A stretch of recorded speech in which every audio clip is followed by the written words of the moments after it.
Access granted. Hey everyone, and welcome back to another episode of Chef Rao's Paintball Vault. Let's kill a couple minutes with this paintball marker over here. Pulled off the wall today, a Southern Pneumatics Phoenix. Now this is a weird one. Made in 1992.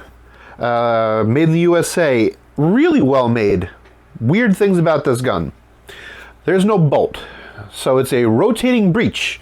So there's a little pneumatic thing in the trigger, and the trigger doesn't really initiate until there's air in it. So what it does is, when the gun is aired up, the pneumatic system moves the breech, rotates like this. So like this, it's open, lets a paintball into the chamber.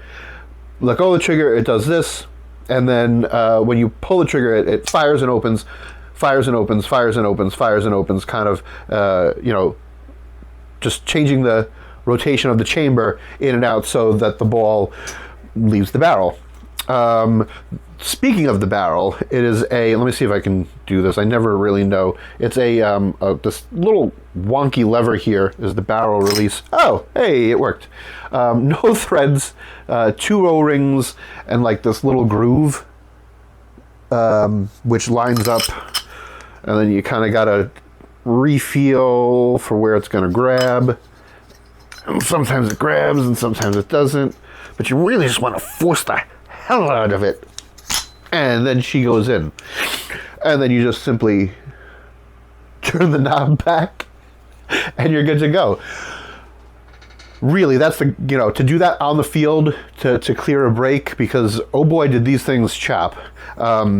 If you didn't get a full trigger pull, you think a cocker is bad with like a short stroke and chopping, try a rotary breech. It's basically like a little revolving guillotine that'll just chop the hell out of a ball whenever it feels like it. It doesn't necessarily even have to be a short stroke. It could be a slight loss of pressure within the marker. Keep in mind, 1992, a lot of CO2, and so in cold weather, you had a big fluctuation in pressure for cold weather and CO2.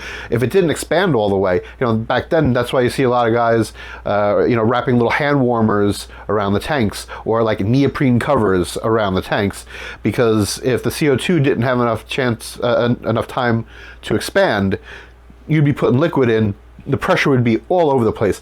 Needless to say, you want to talk about a little bit of a marker that's before its time. I feel like this, if compressed air was more readily available at the time with a constant pressure, maybe even a secondary regulator on something like this may have been something interesting, because with no bolt and just the rotating breech, you could cycle it relatively quickly. So yeah, it's a neat one. They don't come up for sale very often. I don't want to mention that this one may be for sale. I do have 2 of these. I don't need 2 of them. I've noticed that as I'm doing these videos for you guys, I'm like, why don't I have another one of these? So I pulled this out.